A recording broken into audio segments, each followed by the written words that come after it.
todas elas, todas pedindo ajuda.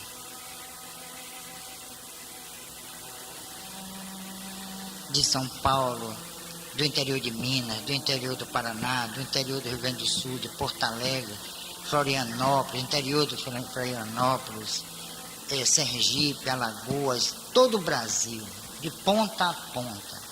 Mato Grosso do Sul, Brasília, aqui de Salvador. E as pessoas, até frequentadoras antigas de centros, me confessaram que não sabiam o que era obsessão, porque nas casas espíritas, onde elas frequentavam, não se falava em obsessão. Vejam só, isso é, olha, mente, isso é sintomático. Se falava em vivências, como eu sempre falo aqui, autocura, autoajuda, terapias, crescimento evangélico. E enquanto isso, o povo caindo pelas tabelas, porque uma mesma, até de Minas Gerais me disse, olha, a maioria dos frequentadores sofrendo horrores e o pessoal metendo na cabeça que aquilo ali não era obsessão, que era problema, precisava de terapia e aí por diante. Isso em Minas Gerais. Isso foi bom para eu sentir, porque senão o Bernardo fala, critica e tal, mas eu estou certo. Infelizmente eu estou certo. Agora, houve uma crítica muito grande em todo o Brasil e está fervendo por aí, esse que eu fui contra André Luiz. Não foi? Se comentou aqui em Salvador também? Hein? Não, essa menina aí. Diga. Fora de quê? Houve comentário, né? Que eu fui contra André Luiz. Eu não tenho nada contra André Luiz. Nada. Só que ele desvirtuou o movimento espírita no Brasil. Só isso. Porque aqui, numa casa espírita aqui, que eu me permito não dizer o nome, uma casa muito grande, conceituada, e estava promovendo o estudo reiterado de O Nosso Lar. Eu não tenho nada a ver contra o Nosso Lar, mas eu perguntei, depois ou antes de Nosso Lar, vocês leram o Livro dos Espíritos? Não. Depois do Nosso Lar, vocês leram o Livro dos Espíritos? Não. Então, que história é essa? Será que o senhor André Luiz é mais importante do que Allan Kardec? Para mim não é não. E se alguém disser que é, aí não adianta a gente estar aqui pregando. Nós estamos perdendo tempo, o espiritismo já acabou e eu não sei. Eu não percebi. Porque tudo é terapia. Tudo agora é terapia, autoiluminação. Quer dizer, num mundo desse, de provas e expiações, um mundo miserável, infelizmente, um mundo de dores e sofrimentos, de sequestros, de violência, de todo tipo, de turismo erótico,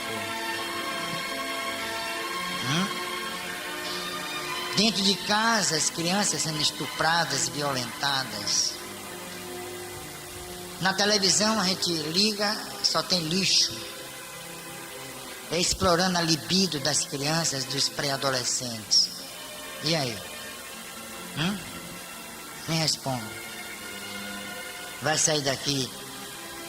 O espírito então é egoísta, ele está pensando nele. Vai ser auto-iluminado. Para quê essa luz? Onde é que ele vai gastar essa luz? Com quem? Quer dizer, olha, é um negócio sério, viu? Jesus sai de lá e vem para cá. E a turma quer sair daqui para ir para onde Jesus está. Ele está se criando uma fantasia dentro do movimento espírita. Kardec não escreveu para terceiro mundo, minha gente. As pessoas não gostam, eu sou muito autêntico em tudo. O que eu penso, eu falo. Eu não estou ferindo ninguém. Vocês acham que Kardec escreveu para terceiro mundo? Quem se comunicou com Kardec?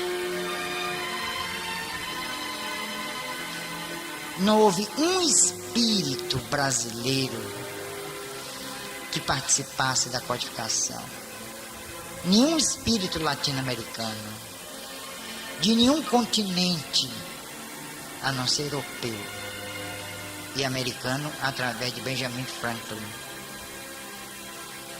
Então é trabalho de primeiro mundo o espiritismo. Por isso que ele não pode ser entendido. E aí quando nós falamos da doutrina espírita como ciência, filosofia, Bernardo está elitizando o espiritismo. O espiritismo é para todo, não é para todo mundo não. É por isso que quando eu falo alguma coisa a respeito desse processo, de que o espiritismo no Brasil se dividiu, são duas vertentes, a kardecista de um lado, apoiada nos grandes pesquisadores, que eu já citei aqui, venho citando, como Richer, Bolzano e tantos outros, e do outro lado, a literatura mediúnica dada através de médiuns brasileiros. Por isso que eu perguntei aqui, está aqui, para quem quiser comprar. Eu não sei, porque essa questão está em 13, 15 ou 13, quem dá mais, né?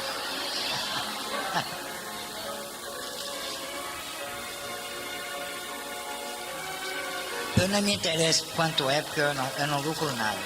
Eu lucro, sabe o quê? Críticas e mais críticas. Um mesmo de Florianópolis me telefonou, me desafiando discutir com ele a obra de André Luiz. Eu digo, meu amigo, não faça isso não, que você cai do cavalo. Eu levei 3 anos estudando André Luiz, se direto para saber por que eu iria combater certas ideias. Tá bom? Foi ele o responsável pela criação do inferno no mundo espírita, ou no mundo espiritual. Criou o umbral. Nunca ninguém tinha falado em umbral. Kardec falou em mundos transitórios. Está lá no Livro dos Espíritos. Mundos transitórios é uma coisa. Nesses mundos transitórios, os espíritos erráticos, como ele chama, sofrem e crescem moralmente. Ele não fala em colônias. Quem falou em colônia espiritual foi Manuel Swedenborg. Foi um dos gênios do século XVIII, Manuel Swedenborg. Escreveu um livro que eu tenho até, A Nova Religião, e um outro chamado A Nova Jerusalém. Nesse livro, no século XVIII, ele fala em colônias espirituais. Mas quando ele se comunica com Kardec, e ele assina os prolegômenos de O Livro dos Espíritos, vocês já viram a assinatura dele lá, o nome dele, de Swedenborg, nos prolegômenos. O que são prolegômenos? Prólogo, início. Vocês estão mais por fora do que dente de Ronaldinho, hein? Então Swedenborg escreve lá, mas não trata com Kardec de colônias espirituais. E ele escreveu um livro, A Nova Jerusalém, ele relatando a vida numa colônia espiritual. Mas no momento em que ele entra em contato com Kardec, ele não fala em colônia espiritual nenhuma. E no Livro dos Espíritos há os mundos transitórios. Vejam que coisa interessante, 1857. Os espíritos falam do mundo transitório, e aí Kardec, vejam só, observem só. Kardec diz, se alguém chegar lá, quer dizer, se uma nave chegar lá, se um robô mandado pela NASA. Kardec não fez assim não, mas pergunta assim: se alguém chegar lá, algum instrumento, algum aparelho, ele pode detectar essa cidade, ou essa cidade, esse mundo transitório dos espíritos? Aí disseram não. Ele só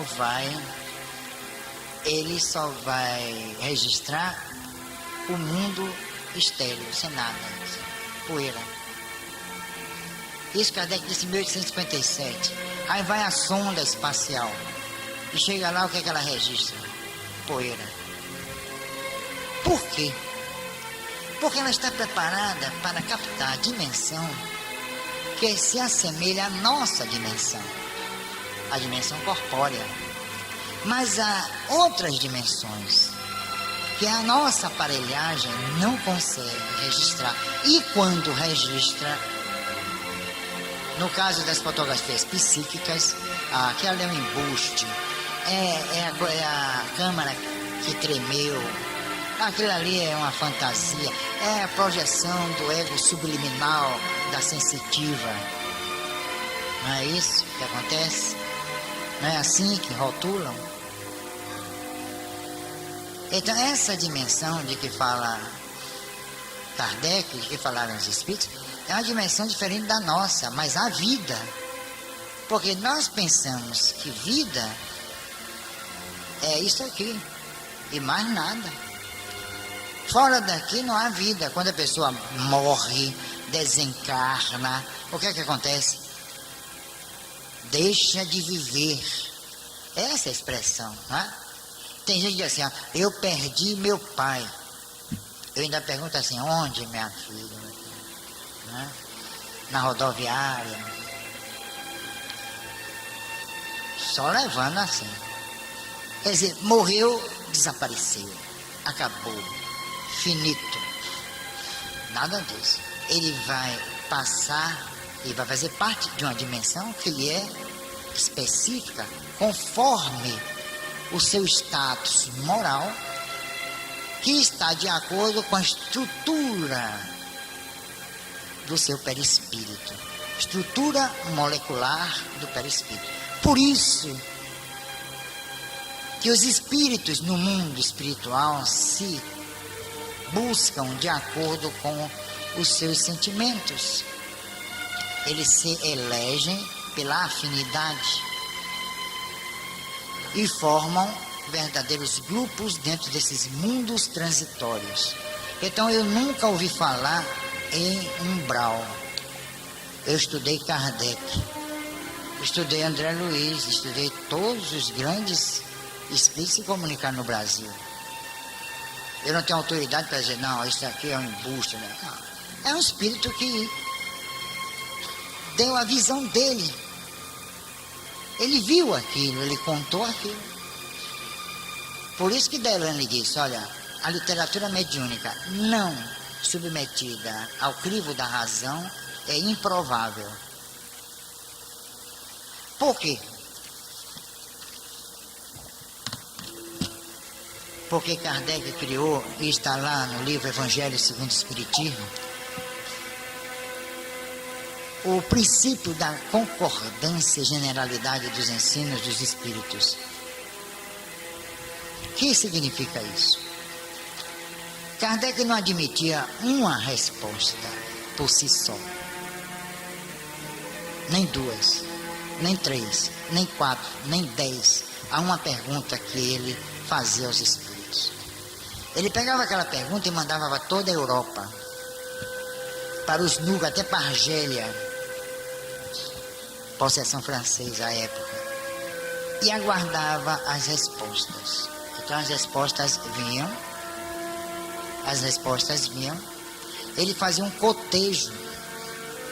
Então ele dizia sabiamente, e eu tenho um trabalho, se vocês quiserem, eu trago para aqui para ajudar a construção. É um trabalho histórico. Kardec, o bom senso encarnado, é o nome do trabalho. Então ele submetia ao crivo da razão e preferia enjeitar 9 verdades a aceitar uma só mentira. Aí eu estou nadando, minha gente, contra a maré. Eu estou na contramão da história do espiritismo na Bahia e no Brasil. Porque me respondam, de sã consciência, vocês são espíritas. Vocês estão numa casa espírita onde realmente se prega o espiritismo, segundo o espiritismo. E por isso eu sou tão atacado, estupidamente atacado pelos espíritas e por espíritos que estão realmente se deliciando vendo a doutrina espírita cada vez mais se enfraquecendo em nosso país. Então me respondam de sã consciência. Me respondam. Quem no Brasil procede como procedeu Allan Kardec? Quem no Brasil faz o que ele recomendou? O médium, quem tem uma certa notoriedade, uma certa fama, senta, até durante uma sessão, põe a mão aqui, não sei porquê. Eu não sei porquê se põe a mão aqui, ó. Isso é gênero, né? Não tem nada a ver com psicografia. Aí psicografa uma página. Depois lê. E aí embaixo, Dr. Bezerra. Quem vai se atrever a examinar aquele texto? Eu já ouvi e vi, né? Com essas orelhas e olhos que a terra há de comer, um médium famoso psicografar e erros crassos, terríveis, e dali sai intocável o texto para a publicação. Ninguém procurou saber se é, se não é, ninguém examina nada.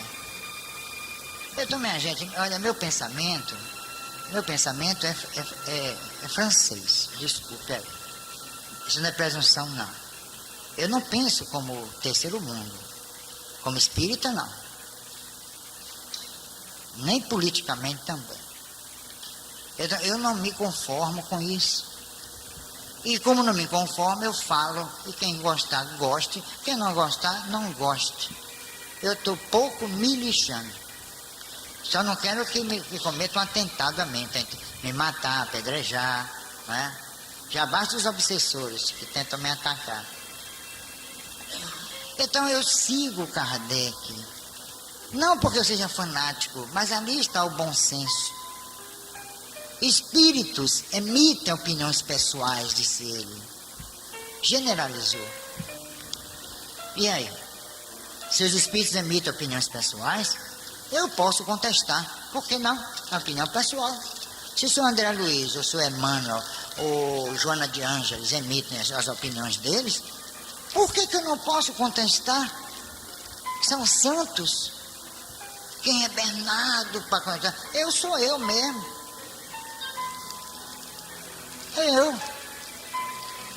Quer dizer, parece que eu não tenho credencial nenhuma. Eu tenho 30 e tantos anos de espiritismo. Tem uma opção de títulos. Eu sou representante para o Norte e Nordeste da Confederação Espírita Pan-Americana. Escrevo em jornais de ponta a ponta da América Latina, nas principais revistas editadas no Brasil. Sou membro do Instituto de Cultura Espírita do Brasil, onde já fiz conferências e trabalhos, junto com Diolinda Amorim. Olha, tenho pós-graduação. Tem títulos? Eu não sou um qualquer, não. E mesmo que eu não tivesse título nenhum, eu tirei aquilo que Deus me deu. E vejam só que privilégio Deus me deu. Raciocínio. Então, se Ele deu a mim o poder de análise, se Ele me deu o senso crítico, por que não usar? Na nossa vida privada, por exemplo, quando nós trabalhamos numa empresa, no serviço público, temos alguma qualificação, nós não temos direito de opinar numa reunião, dar o nosso parecer. Às vezes, uma pessoa que vem aqui, ele não está aqui, por isso que eu vou citar o nome dele, Macoto.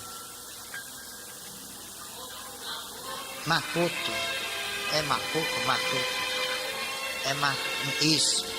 É um homem que fala várias línguas.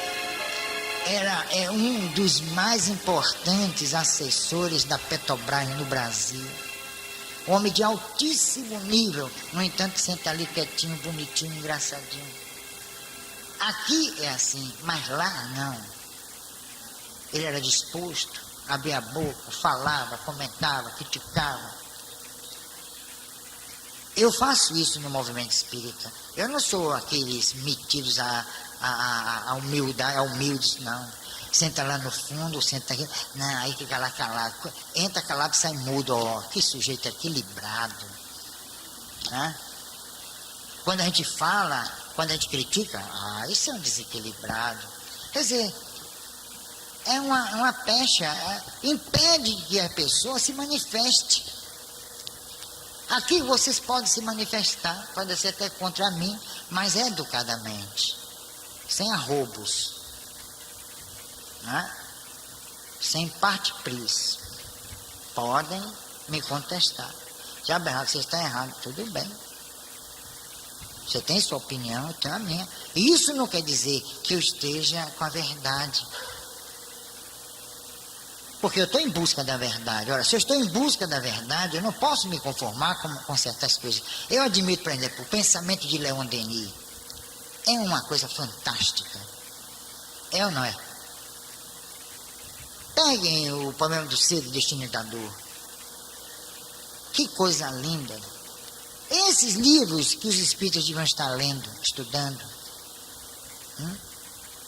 Você pega o livro de Diolinda Amorim, O Espiritismo e as Doutrinas Espiritualistas, leiam a análise que ele faz entre o Espiritismo e as doutrinas como a Seixonoe, a Messiânica, a Rosa Cruz, o Candomblé, Catolicismo e aí por diante.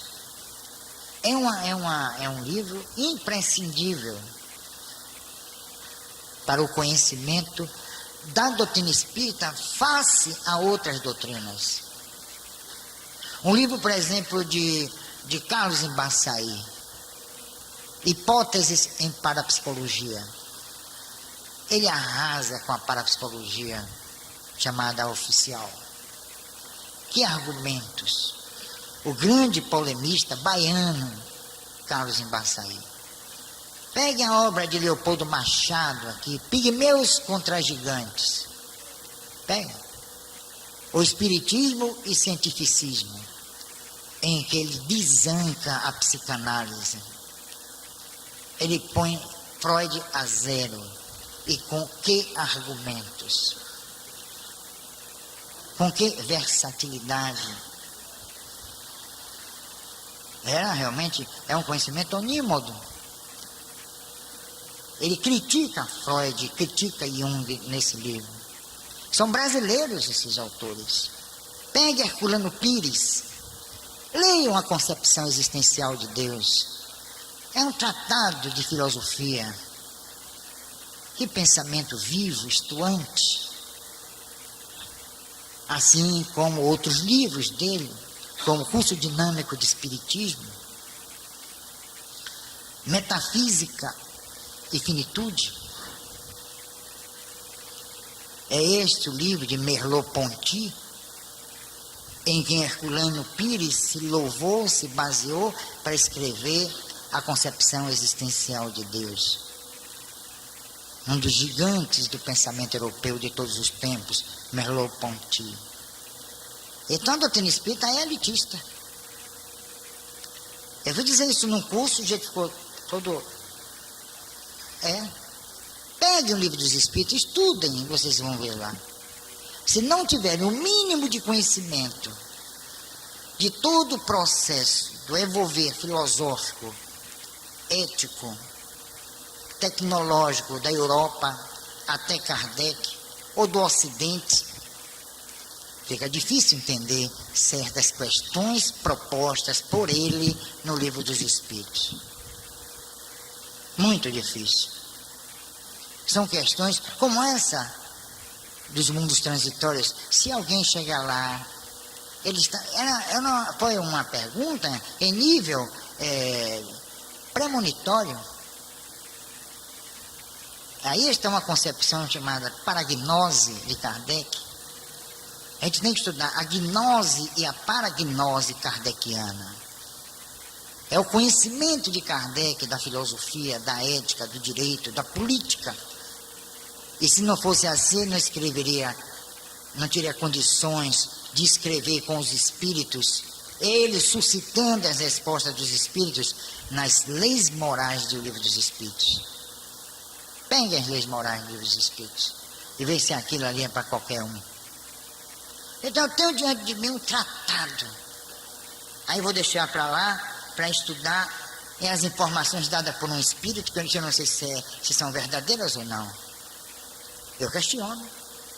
Ah, Bernardo, não sou contra nada. Eu acho um absurdo, eu acho uma fantasia. Falar em aérobos no mundo espiritual. Veja, a gente estuda a doutrina espírita intelectualmente, filosoficamente, e depois vai admitir o negócio de um bondezinho passando para... Eu não posso, de jeito nenhum, sinto muito, mas não pode.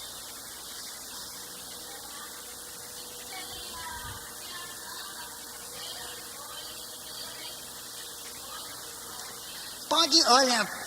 Tudo que existe no mundo espiritual, na verdade, não existe segundo concebem os que veem essas coisas no mundo espiritual. Ali é projeção teleplástica dele ou de um grupo de espíritos afinados com ele. Não existe. Na rigor não existe nada. Existem os mundos transitórios, existem dimensões no mundo espiritual, existem N dimensões, que nós ainda não conseguimos identificar. Por quê? Porque termina, sabe o quê? A gente levando o mundo físico para o mundo espiritual. É isso que acontece, por falta de referencial. Se nós não sabemos o que é o mundo espiritual, nós vamos construir o mundo espiritual, segundo o que? Nossos valores, nossas ideias, nossas necessidades. Aí você vê, por exemplo, em Violeta na janela, veja, eu disse, algumas mulheres do umbral menstruam. Está lá. Olha, isso não chega a ser imbecilidade. Chega a suprassumo da imbecilidade. E eu disse lá. Eles estão acabando com o espiritismo no Brasil e ninguém está percebendo. Veja, a menstruação. Isso só pode acontecer o espírito encarnado. Fora daí é um processo mais psicológico. A rigor não está existindo. É como uma miragem. No mundo espiritual é feito de miragens. A gente não pode fazer do mundo espiritual o mundo. A gente leva para lá as nossas necessidades, até necessidades fisiológicas.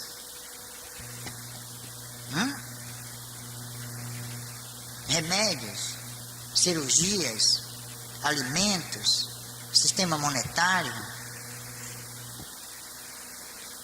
Olha, mente.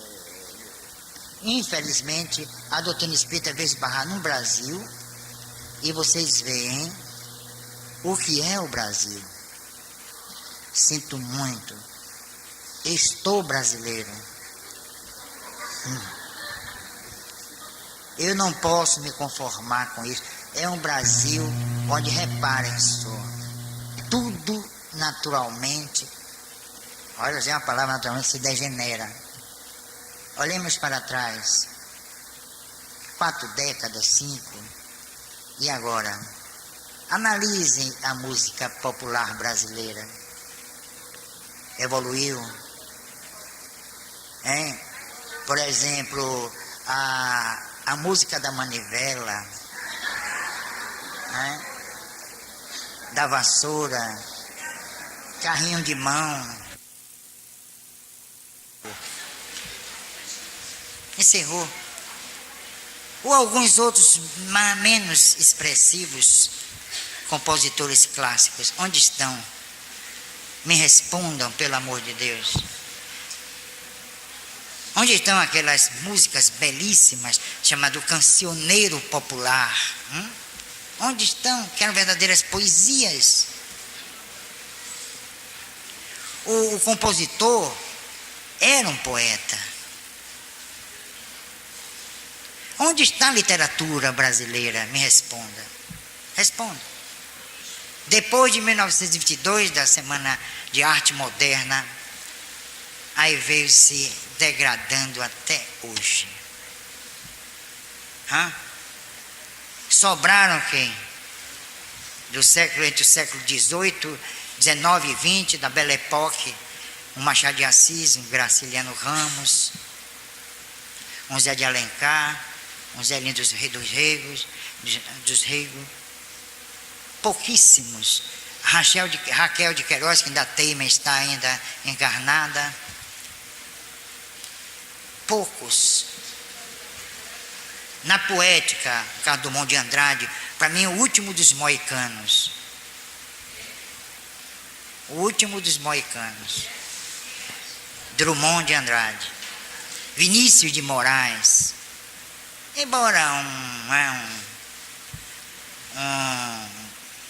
um boêmio, né? Mas de um talento fantástico. Outros grandes poetas, como Alceu Vamosa, aí lá vamos ao Olavo Bilac, os clássicos, né? Alfonso Guimarães, um Cruz e Souza, seu simbolismo, né? Augusto dos Anjos, aquele era cientificista até os ossos. Ele acreditava piamente, e assim, eu não acredito em nada, mas a sua poesia estava centrada naquela questão de do pó viestes, ao pó retornarás. Sou a monera, venho de outra era, pólipo de perdida reentrância do cautelúrico procedo. Então isso é o que? É o suprassumo do niilismo. Onde ele tirou esse niilismo? Da Bíblia, do criacionismo. O homem veio do pó e ao pó vai retornar. E, no entanto, Augusto dos Anjos era ateu. Não cria em nada, a não ser, como ele disse, numa certa ocasião, perguntaram a ele, Augusto, em que você acredita? Aí ele disse, em nada. Pois olha, e como você escreveu esse poema? Ele fez justamente porque eu não acredito em nada. Não é bem? Respondeu como Baudelaire, aquele autor fantástico das Flores do Mal, que também era nihilista e que pongou até certo ponto em alguns ditados escriturísticos para escrever a sua grande obra-prima, aliás, a obra-prima de toda a poética, de todo o lirismo europeu, um lirismo assim, chamado, levado para a penumbra, não é? Para o enigmático, para a gnose, as flores do mal. Que livro notável. Então, onde está no Brasil a poesia? É chão rimando com limão, né? É isso? É isso? Essa poesia pobre de hoje, desses finais de século, onde está a política no Brasil? Cadê o Mangabeira? Um Otávio, um Seabra? um Rui Barbosa. Onde estão esses homens que fizeram época, que dignificaram a política, onde entravam pobres e saíam ainda mais pobres, mais dignos? Então, onde está a política no Brasil? A religião? Onde está a religião? A quem pertence o termo esse, a religião no Brasil? Os desdobramentos das seitas protestantes, onde estão? Fazendo fogueiras santas, abençoando carteira profissional? E quem der mais vai para o céu?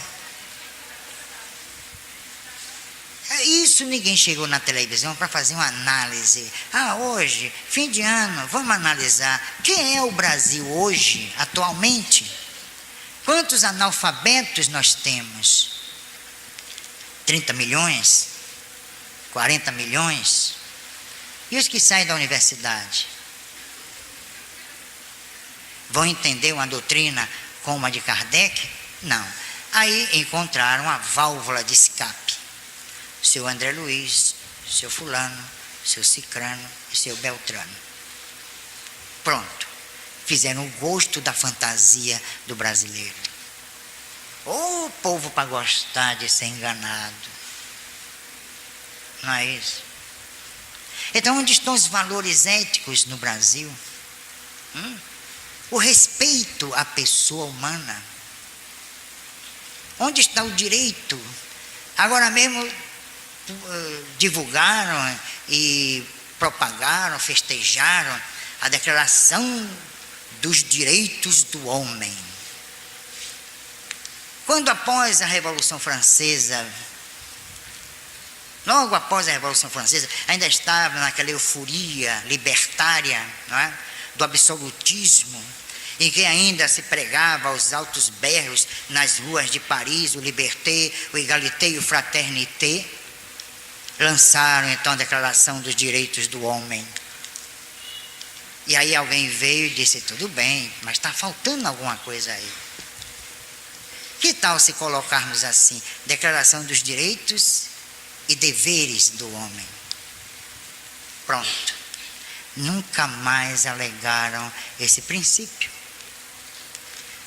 Direito nós queremos ter, mas para que tenhamos direitos, nós temos que ter antes deveres.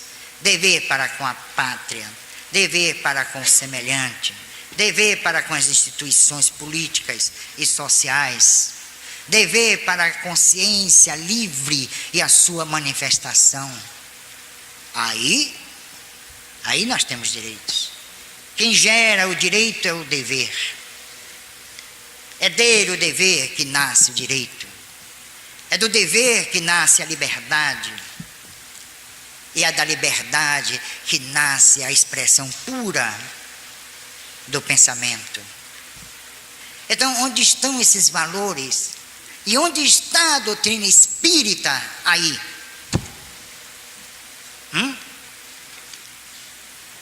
Sendo deturpada em sua interpretação? Kardec e os espíritos de altíssimo nível, como Lacordaire, como Voltaire, como Goethe, que se comunicaram com ele, Rimbaud, Rousseau, Fénelon, Lacordaire. Onde estão esses homens? Se comunicaram com Kardec. E quais desses homens se comunicaram no Brasil? Nenhum.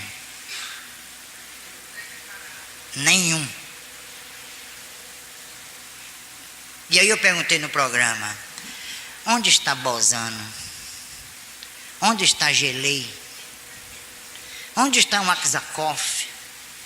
Onde está um Dennis Bradley? Onde está um Leon Denis? Um Conan Doyle? Um Paul Gibier? Um Jean Meyer? Um Maurice Lachatre?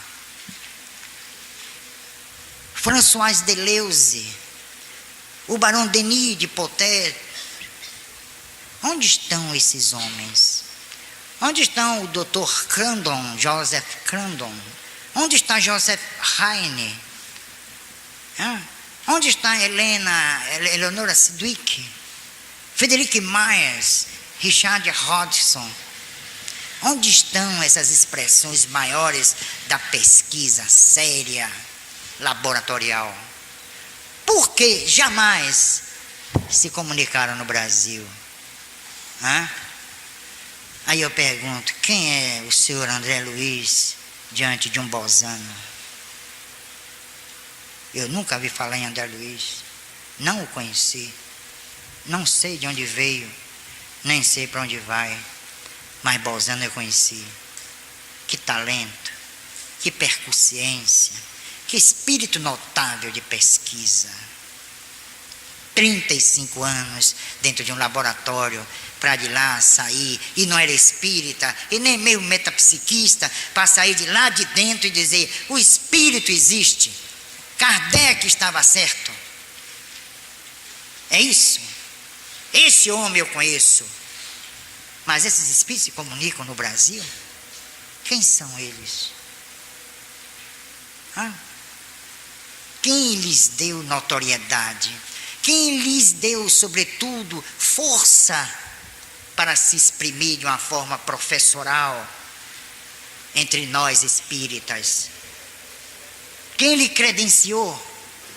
Foi Deus? Quem credenciou Kardec? O Espírito de verdade. Aquele que dizia a ele, em verdade vos digo. A mesma expressão usada pelo mestre do Gólgota. A mesma. Se não era Jesus, o Espírito verdade, era do mesmo nível. Porque para uma doutrina como a doutrina espírita, só um espírito do nível de Jesus poderia subsidiá-la, poderia orientá-la. Porque é uma doutrina que consolida os 3 princípios básicos e fundamentais, não da religião, mas da própria existência. A imortalidade do ser, a reencarnação e a comunicabilidade. E aí vem depois o lastro sociológico, político, filosófico, a lei de causa e efeito.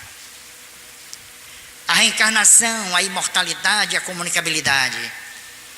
Ambos os 3 princípios da vida se sustentam numa lei que nenhuma religião, ao correr desses milênios, jamais admitiu.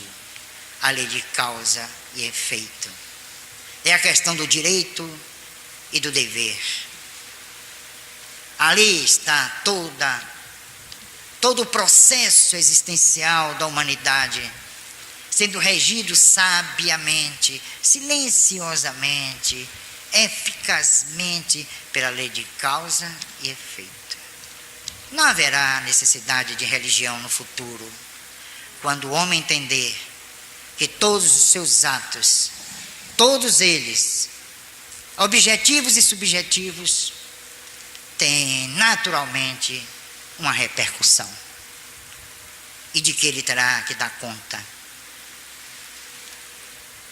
Ele vai adquirir direitos, mas exercitando os seus deveres, ou os direitos, ou os deveres suscitados pelo próprio direito. Isso é coerente, e é por isso que eu sou espírita. Eu não sou espírita para ficar andando atrás de espírito que se comunica no Brasil, falando que eu vou encontrar lá no mundo espiritual sopa. Não sei nem se é de letrinha. O que eu quero encontrar no mundo espiritual é a afirmação plena, objetiva, transcendental da minha própria realidade. Daquilo que os gregos chamou de ontologia. É isso que eu estou buscando. E por isso eu reencarnei. Não sou espírito de nível superior, sou nada. Mas eu não tenho culpa de Deus me dar inteligência. Como vocês têm, como todos nós temos. Não embotemos a inteligência, não deixemos nos levar por espíritos fantasiosos. Leamos Kardec, Bolzano, Richer, Delane. São esses verdadeiros espíritos que vieram aqui para subsidiar, para cristalizar a mensagem espirítica. Veio para o Brasil, está no Brasil, e eu não sei se vai sair do Brasil, ou se já saiu e nós não percebemos.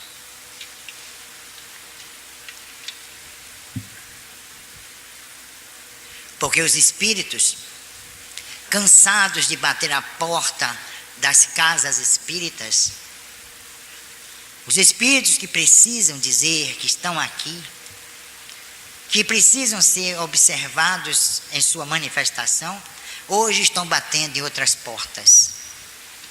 Na Universidade de Stanford, em Cambridge,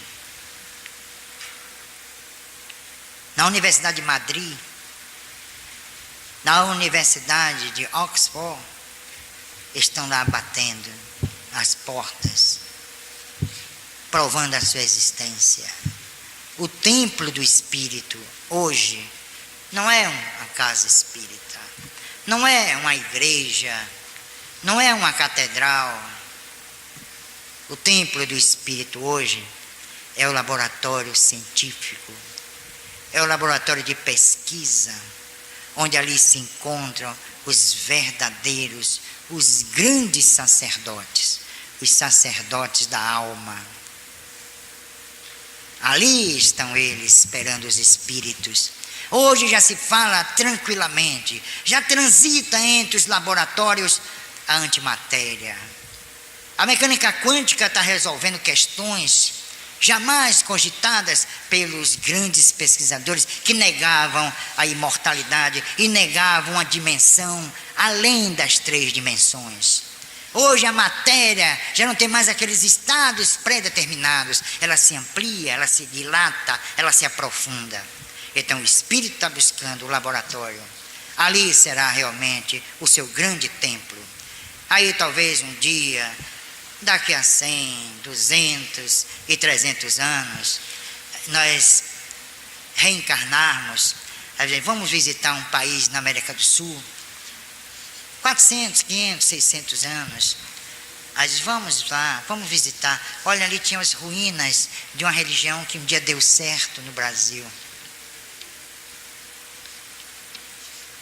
Talvez, quem sabe, encontre, como encontraram nas ruínas dos maias, dos astecas, peças preciosíssimas, como um crânio de cristal. Quem sabe se não vai encontrar nas ruínas dos centros espíritas brasileiros um velho, sujo, surrado exemplar de O Livro dos Espíritos. Quem sabe?